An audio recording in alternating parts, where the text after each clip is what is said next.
বিচারের পর আওয়ামী লীগকে নির্বাচনে স্বাগত জানানো হবে ডক্টর ইউনূস।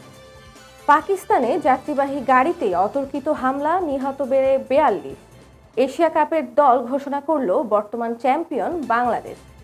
মাস্টার মিডিয়ার দুপুর ২টোর সংবাদে স্বাগত জানাচ্ছি আমি নন্দিনী আহসান। এতক্ষণ শুনছিলেন প্রধান প্রধান সংবাদ শিরোনামগুলি।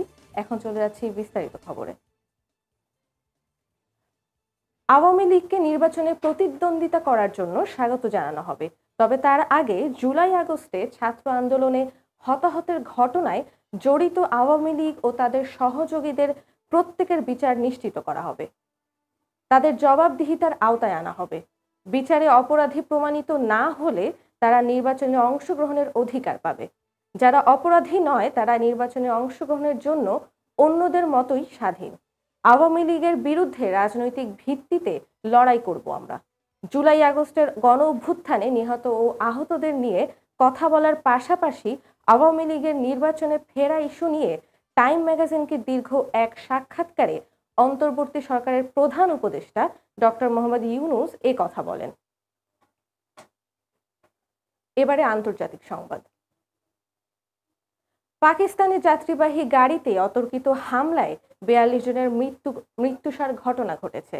বৃহস্পতিবার পারাচিনার থেকে পেশওয়ারে খাইবার পাখতুনখোয়া প্রদেশের কুররাম জেলায় পথিমধ্যে এই হামলার ঘটনা ঘটে। আহতদের বিভিন্ন হাসপাতালে ভর্তি করা হয়েছে এবং বেশ কয়েকজন টিএইচকিউ হাসপাতালে চিকিৎসাধীন রয়েছে। চারখেলো মান্দারি এলাকায় বন্দুকধারীরা প্রায় ১ ঘন্টা ধরে যাত্রীবাহী বাসগুলোতে গুলি চালায়। এতে ঘটনাস্থলেই কয়েকজন নিহত হয়েছে। সশস্ত্র বন্দুকধারীরা পাহাড় থেকে গাড়িতে গুলি বর্ষণ করে এ হামলা চালায়। তবে হামলার কারণ জানতে তদন্ত চলছে বলে নিশ্চিত করেছে খাইবার পাখতুনখোয়ার আইনমন্ত্রী আফতাব আলম। অন্যদিকে নিহতদের পরিবারের প্রতি গভীর শোক ও এই হামলার তীব্র নিন্দা জানিয়েছেন পাকিস্তানের প্রেসিডেন্ট আসিফ আলী জারদারি। এবারে খেলার সংবাদ। চলতি মাসেই সংযুক্ত আরব আমিরাতে অনুষ্ঠিত হবে অনূর্ধ্ব-১৯ এশিয়া কাপ। টুর্নামেন্টকে সামনে রেখে ১৪ সদস্যের দল ঘোষণা করেছে বাংলাদেশ ক্রিকেট বোর্ড। সবশেষ অনূর্ধ্ব-১৯ এশিয়া কাপের ফাইনালে সংযুক্ত আরব আমিরাতকে হারিয়ে শিরোপা জিতেছিল বাংলাদেশ যুবারা। এবারের এশিয়া কাপে বাংলাদেশ দলকে নেতৃত্ব দেবেন আজিজুল হাকিম তামিম। বাংলাদেশ রয়েছে এ গ্রুপে। প্রতিপক্ষ হিসেবে থাকছে শ্রীলঙ্কা, পাকিস্তান ও নেপাল। এছাড়া বি গ্রুপে রয়েছে ভারত, পাকিস্তান, সংযুক্ত আরব আমিরাত ও জাপান। আগামী ২৯ নভেম্বর থেকে মাঠে এবারের এশিয়া কাপ। টুর্নামেন্টের উদ্বোধনী দিনে আফগানিস্তানের বিপক্ষে খেলবে যুবা টাইগাররা।